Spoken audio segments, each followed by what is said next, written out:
Sometimes you want to make a special cake for someone, but you just don't have time to make everything from scratch.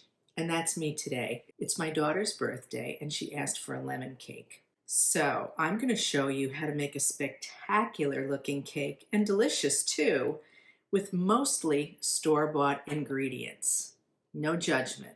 Store-bought cake mix, store-bought lemon curd, store-bought frosting, but the twist is we're going to make candied citrus slices to decorate it with. So let's get started. I began by slicing a blood orange and a lemon as thin as I could possibly make them, and then removed any seeds. And I thought a handful of mint leaves would look pretty too. I blanched the lemon slices in boiling water for about a minute, followed by a dip in an ice bath. Then I did the same thing with the blood oranges. The mint leaves only need about 15 seconds in the boiling water. Place 1 cup of sugar plus 1 cup of water in a medium skillet. Turn the heat to high and swirl the pan to help dissolve the sugar. Do not stir it. This will cause the sugar to crystallize and become cloudy. When the sugar begins to boil, use tongs and carefully place your fruit slices into the skillet. Reduce the heat and simmer for 1 hour. After an hour, remove your fruit slices to a parchment-lined baking sheet. Boil the mint leaves in the same sugar for only about 5 minutes.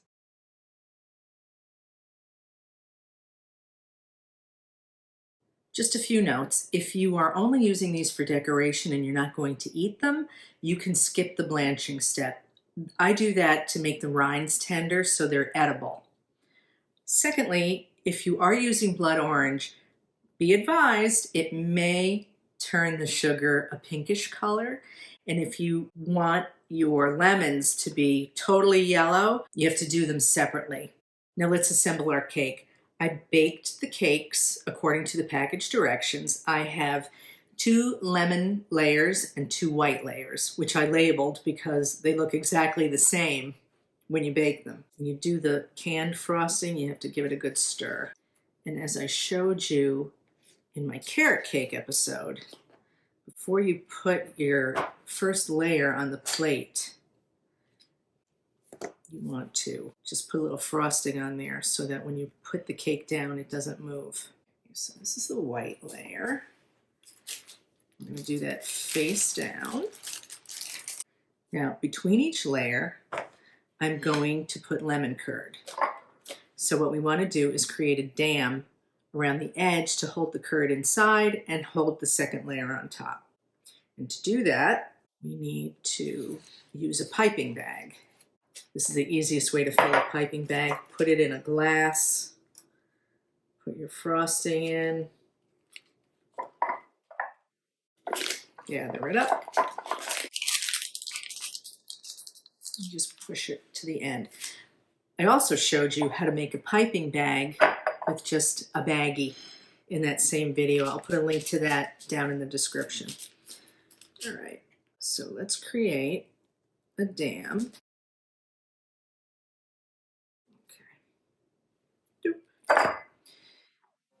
And then we'll take our curd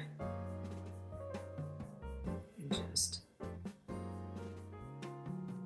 put it inside that border you just created. Okay.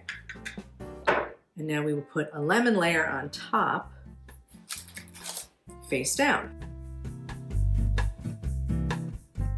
Give it a little press. And we just repeat this with the next layer. I'm putting the final layer with the curved side up.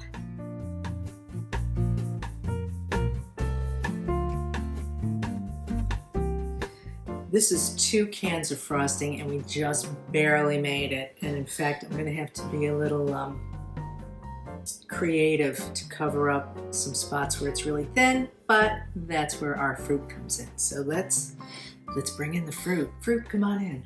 So I think the first thing that I'm going to do is just add a few little doodads along the bottom.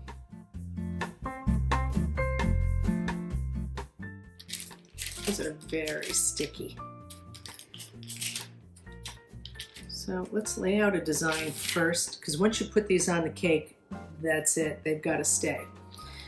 So let me lay a design out on the parchment to decide how I want this to look. So I think what I'm going to do is add a spray of the mint leaves, which are very delicate, so you may have a few casualties. So make extra.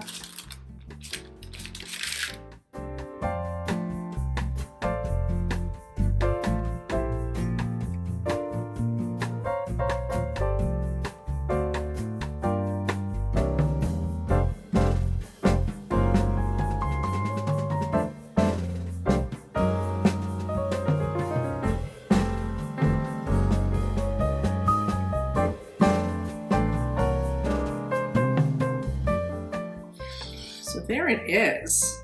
It just goes to show you can make something special from stuff you bought in the store for someone you love.